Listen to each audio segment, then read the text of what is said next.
What's up everyone, this is Kenny here from Property Stories. So if you ever did a transaction on property, whether to rent, to sell, to buy, or whether from developer or for subsale or rent from the landlord, right? The agent will give you this thing called the booking form.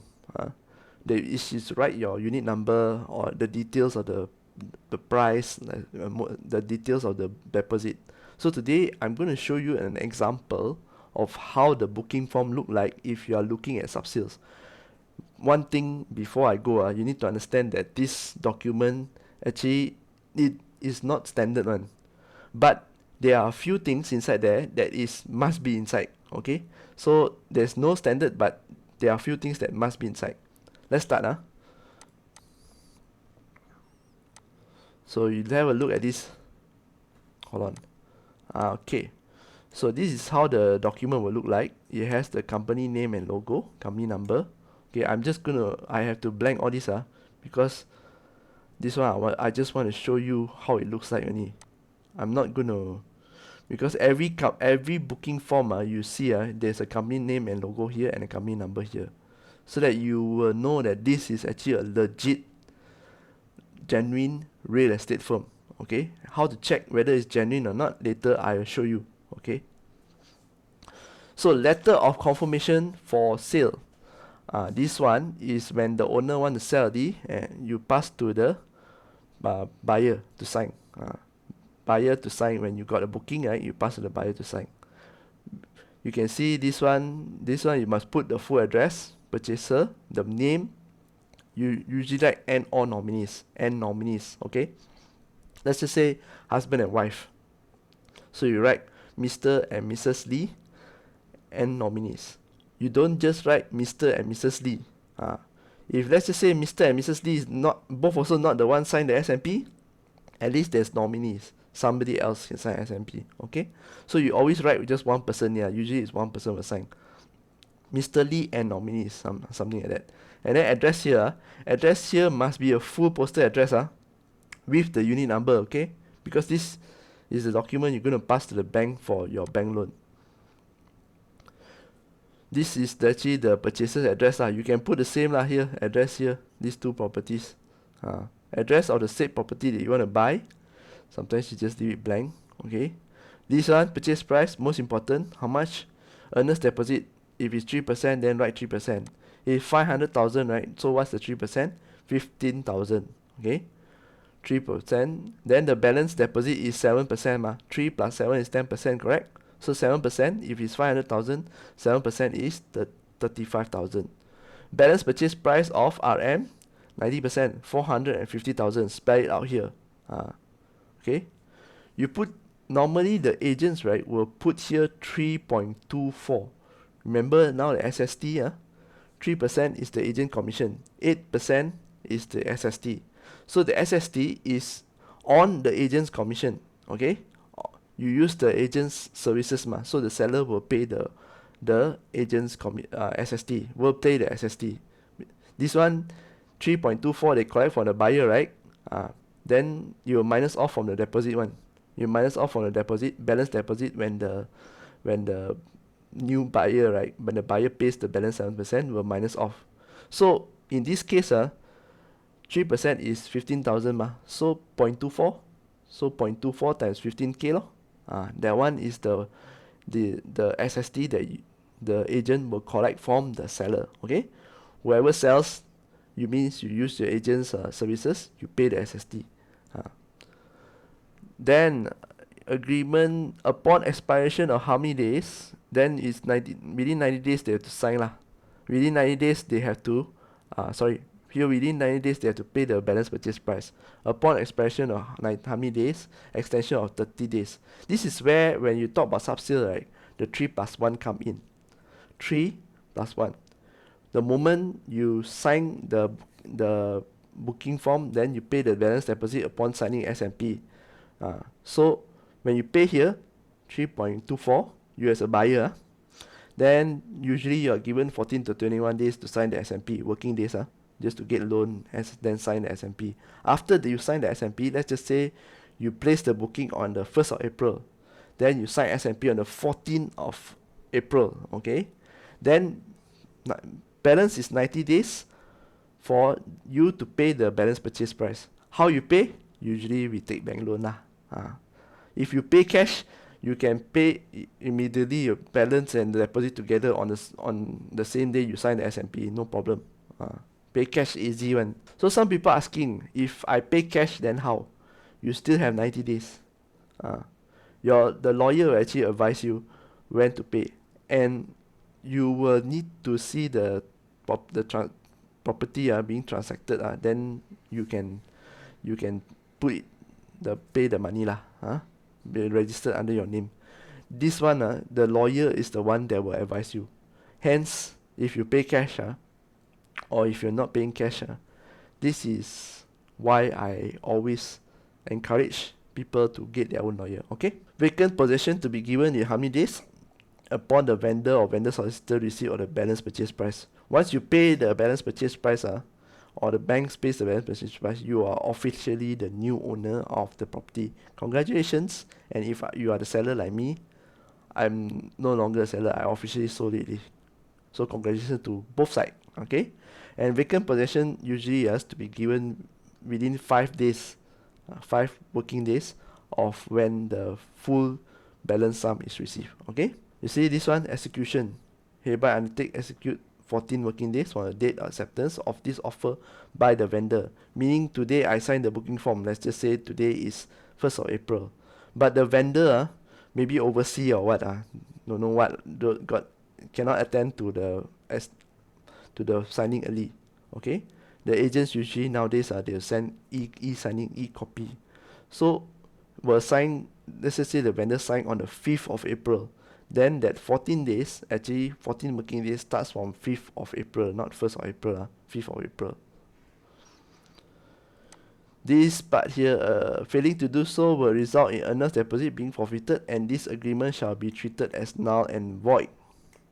Thereafter, neither party shall have any right or claims whatsoever over the other party. This is very straightforward. If you don't sign within 14 working days, this agreement here is void. Meaning, I as the seller, I can sell to other people. You as a buyer, you also got no claim. Okay, you got no claim to say, hey, I already buy this property. No. In the event of that title, for whatever reason, cannot be transferred to the purchaser except where there's a default on the part of the purchaser, the vendor shall refund the earnest deposit to the purchaser. Okay, sometimes when you register a title, right, the title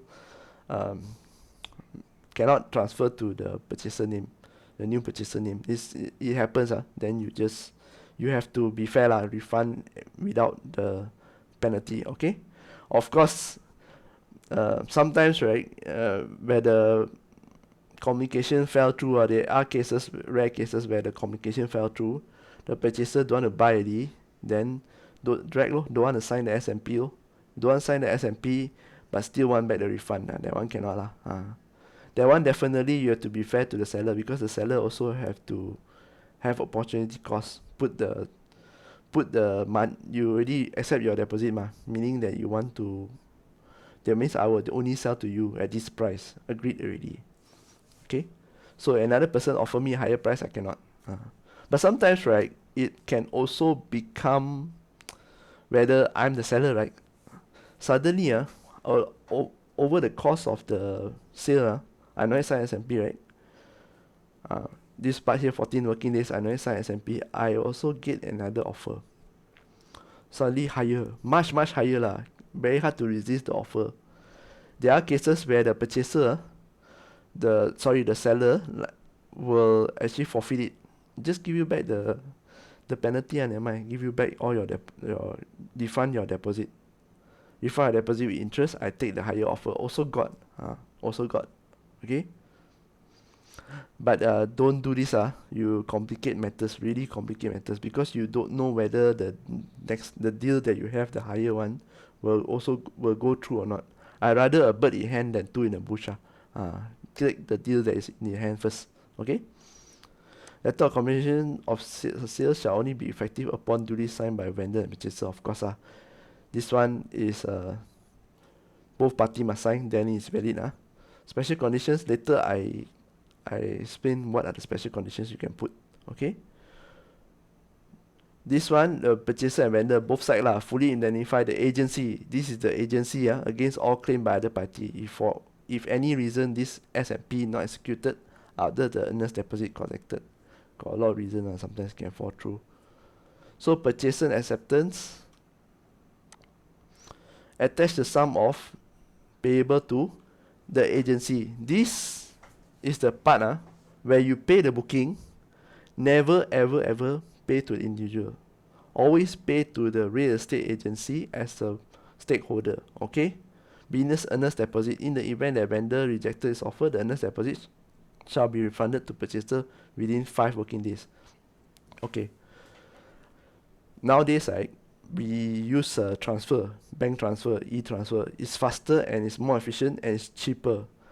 Last time, not last time, I think now also same. It's prefer a check. You know why it's prefer a check?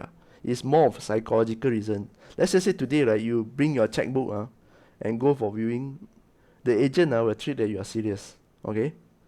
And it's also easier for the agent to persuade the seller. For example, today, let's just say the price is 500,000, but you want to buy it lower. You don't want to buy market price. So you tell the agent, okay, never mind. This is my check. Okay, I want to pay 450. So to show that I'm serious, I will put this check for you. This check under your agency, show to the owner. If the owner agree, you just bang in the check. And that's what you can tell, no problem. Okay? But nowadays, even my house also, the agent straight away call me and say the owner want this price or not, you okay or not, that's it. So no need to bring check like last time. Last time they bring check and bargain one. It's up to you lah. For me, as a new property owner, as an older millennial, the millennial one, even I buy my third property also, or my house also, I don't think I'll be bringing a checkbook lah. I will just tell the agent to actually talk to the owner. Okay? So signature, blah blah blah, NRC passport. Okay. Then here, all signatory hereby agree to comply with MACC Act 2009 and Amendment Act. Okay. And one more is MACC Act and Anti-Money Laundering Act, AMLA. Okay, AMLA. Yes, this real estate can also be used, and especially actually very quite popular with money laundering, real estate. So we'll explore the topic later. But there was a time, right, when even now itself, the agents like us, we have to actually sign the document to go through that AMLA training, and then we have to acknowledge that we have went to the training. This is something I did as a banker a long time ago. There was one time that the central bank wanted to, if I'm not mistaken, wanted to make the agent liable, put the agent liable for this. Then they caused an uproar, but after that I never hear any news. But if you are in the bank, right, you will understand this AMLA here. The bank really take it very seriously. So that's why sometimes in the bank I have to, argue sometimes with the agent. Agent wants sales, I also want sales, but I have so many policies I need to comply with. Okay, but that's a story for another day lah. And here is the agency account number and the agency name. So you make sure you place the deposit to this, okay, and show the agent once you're done. So how do you know the agency, the real estate agency, is a registered real estate agency and not a scam? Okay, you can go to Google, you type this LPPEH now here, LPPEH. You will see this is the first result that come out. So you click here, you click search. The first thing you need to do every time, remember, when the agent want to solicit your business, meaning they want to get you to sell or to they want to you to list with them, whether to rent or to sell or even to buy anything like your business, okay, they must be able to show you their name card. rent tag and name card, okay? But usually the agent will just show you the name card lah, okay? No agent will show you the rent tag one. Only when you meet them, they will show you the rent tag. So once you click that, you search, you will see here, okay? So from their name card, you go to this, search for firm. I got 2 examples here.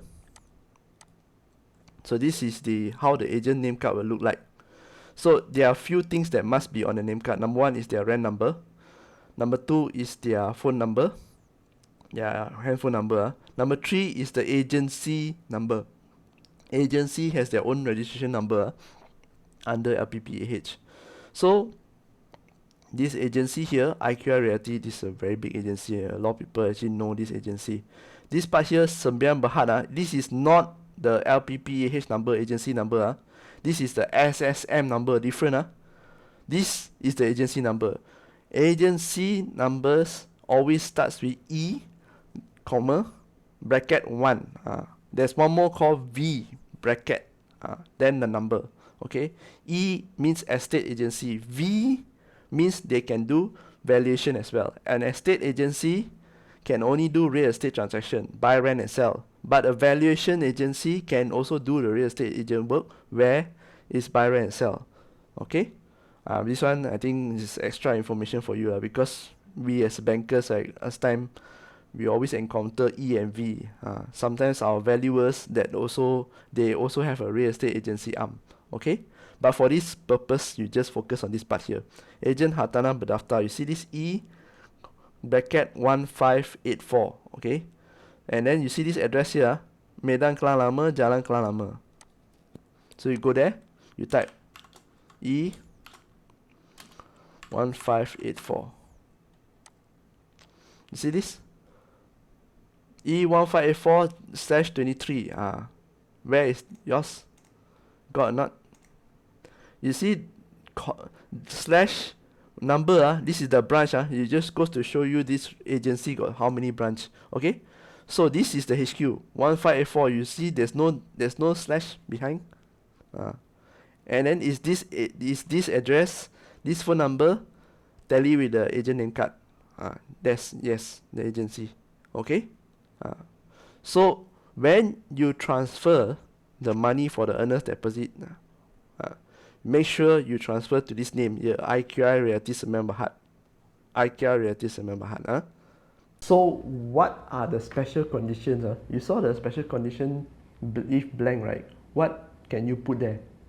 The answer is anything, as long as you and the seller agree. You're the buyer, you're the seller, both of you agree, you can put whatever you want. Okay, but here are the ones that they usually put, and here are the common mistakes. The first one is, loan must approve. If loan don't approve, then have to refund. Okay, what's the problem with this sentence? Loan must approve, but if loan don't approve, you refund. Okay, first off, loan approve. If 80% versus purchase price, loan approve. So I will no need to refund you, the seller no need to refund you, Today I'm the buyer, right? I put the booking 3%. Remember, the 3% is 15,000. If let's just say the property is 500,000, 3% is 15,000. Okay, I don't want to count the SST lah. That one 3.24 actually. So I put it 15,000. Then the condition I put, I agree to the condition. The condition states that if loan reject, the seller to refund me my booking, okay, without interest. Okay, never mind. So the agent go and apply the loan approved 80%. I want 90. Can I argue? No. The loan is approved. I'm supposed to sign the SMP already. Another thing is that part is seller to refund. So how the seller know whether you actually really got apply for a loan? That is why the term and condition must include loan rejection letter from at least 2 banks. Okay, and without interest. Sometimes the seller will add interest. So the correct clause to write on this special condition is loan approval is 90% versus purchase price, or else seller, vendor, in this case they use the word vendor to refund the deposit without interest within 1 week, within 7 days. You must write clear, everything clear, okay, on that clause. Usually the agent is the one that will take care of all this, because you know why? Because the agent is supposed to be a neutral party, and if the deal don't go through, the agent also got no commission. But in some rare cases, the agent is biased. Okay, the agent can be biased to the buyer or to the seller, vendor. But at that time, things are very hard to prove. This is where, if you are not sure, this is where you can also bring a lawyer in, because the booking form is a valid contract. It forms a valid contract. Okay. So let's go on. The second point that you can put is this. Let me just read it out for you. To sign SPA in 14 to 21 working days from the date of offer accepted till the end date. Start date, end date, both date inclusive, failing which this offer is considered to be automatically void unless prior extension has been agreed upon by both parties. What does this mean? Example, to sign SPA in 21 working days from 22nd of April 2024 till 21st of May 2024, both date inclusive, failing which this offer is considered to be automatically void unless prior extension have been agreed upon by both parties. What is the mistake usually made? To sign SMP between 21 working days. That's it. From date of acceptance of vendor, date of vendor acceptance. The seller must accept your offer. So that date 21 days, 21 working days, start from there. But when is it in? When does it end? You must specify. Is the 21 days include the date the vendor signed, or exclude the date the vendor signed? So put the date properly in the special condition. Okay. Next one is unit sold as it where is basis with the furniture and fixtures as per appendix attached. Please refer to attachment. If you sell your unit together with every furniture here, like I sold everything. I sold everything with the loose furniture, whatever, everything inside the house. You take. Okay. You must include an inventory list. How many chairs? How many table? How many aircon? All this must include. Wardrobe, how many? Coffee table, how many? Everything I include. One sofa, yes. Everything I include in the inventory list to be read together with the booking form. Next one is that I also got mentioned in the second part. The refund is booking to be in full with 2 banks rejection letter within how many days? You must specify within 7 days, within 3 days. Usually 7 days can. Not 7 working days, 7 days. You know what? Another thing is for tip for your investors, your property investors, you all want to fast collect money, right? Collect rental, right? What you all can do, right, is to negotiate for early handover. Okay? If you buying without the tenancy, the unit is vacant, you can negotiate, right? Or with the tenancy, even better, negotiate early handover. What you can do, right? Put in the clause. You can put in the clause this kind of clause. Early possession of vacant possession upon acceptance of offer to furnish and rent out. Buyer will indemnify vendor of everything including accidents that happen and will continue with the sale. Okay, you can put it there because you want to collect rent faster. You want to renovate because renovation also take time, right? 1 month, you don't want to lose that 1 month. Especially if you talk about this whole 6 months to complete the transaction. So when you sign off letter, you can actually negotiate for this first before you even sign. You got a price that you want, then you ask, can I get keys early enough? I want to rent out. So you must be fair to the owner also. Once you get the tenant, all right, you also need to make sure the rental is paid to the current owner first. Pay to you, then pay to current owner. You can discuss because if the owner want to sell, right, if I'm the owner I'll be thinking, if I give you and then you start damaging my house, then later you tell me you don't want to sell, habis, don't want to buy, habis, gone. You can just run away. So what's the benefit for me? What's in it for me? Dangerous, I'm taking risks. Huh? So to sweeten the deal, what you can do is that you say that you renovate the house, everything, and then you indemnify, you will continue with the sale. How you do it? You pay 10% straight away. You pay the 10%. 3% not 3% maybe okay, but you pay 10%, you look at it serious. You also can negotiate that way. Or if the seller trusts you, you can say, okay, I renovate everything, I spend my money, everything, but the rental goes to you. Until the rental goes to you until the transaction is completed. Maybe 2 months later, if you buy, of course, if 5 months, 6 months are a bit, that one a bit too much, you have to count lah. Because when you spend the money for renovation, you start stamping the tenancy agreement already, you are also liable for income tax already, okay? And then the first like 5 months you got nothing to minus, you got no loan to minus, only the 6th month onwards. But then you got tenant already lah, that's a good thing about it. So you can negotiate with the owner that the rental, like for example, let's just say the loan is 2,000 and then you get the rental 2,500. You give lah the 2,000 to the owner, you take the 500 no? Because the owner is still responsible to pay the maintenance fee and the loan until it's passed to you. You can negotiate that way. But frankly speaking, these days I seldom hear this kind of deals done. Even my own one, I appoint my own lawyer. So I personally I wouldn't agree to it, unless and until that place is yours completely, legally yours. I don't want to take the risk. I don't want to let you go in the house and don't know what you do nonsense inside. Then you suddenly tell me you don't want to buy. Then lawyer and lawyer gaduh, no point. Even the house I sold also, the new sold but just place booking and sign S&P.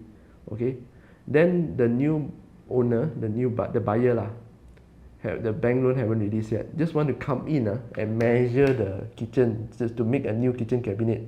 Also the lawyer advised against it. The lawyer advised my client against it. So I just told the buyer I think it's a right move.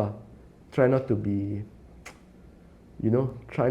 too smart because of all this, or if you are a seller, try not to be too greedy that you think that 5 months people pay your rent, people pay you the loan is good, but because of that 5 months you may lose the whole deal. So I don't think it's a wise choice, honestly, because out there, even though you got lawyer and lawyer, things can happen. So don't be greedy. That 5 months at the end of the day, just pay until you finish the transaction. Or if you are freehold and then got title, within 3 months anyway, let the new buyer wait for another 3 months and finish the transaction. Usually the transaction done in 2 months, settle. Okay, I wouldn't take that risk. But this is an extra clause that you all can incorporate. Next time if you all negotiate, right, you as an investor, this is something you can do. And you know what is really at the end of the day, right? What's the worst that can happen? The most you get is no. You already negotiate so hard for the price you want. Why not just ask again? That's it. If no, then no lah. If yes, then okay lah, continue lah. Okay. So I think if you don't ask, you will totally get 100% no. But if you ask, at least you got a chance. Although if I'm on the other end as a seller, I wouldn't agree. Okay. And for the reasons I will just explain just now. So I hope this helps to you out there, whether you are buying or to stay or to invest. Okay, this is Kenny here from Property Stories. So if you want to know more, check out what I have for sale, under Con Properties. Just let me know. Click the link in the description. Okay, I pinned the comment already. Bye bye.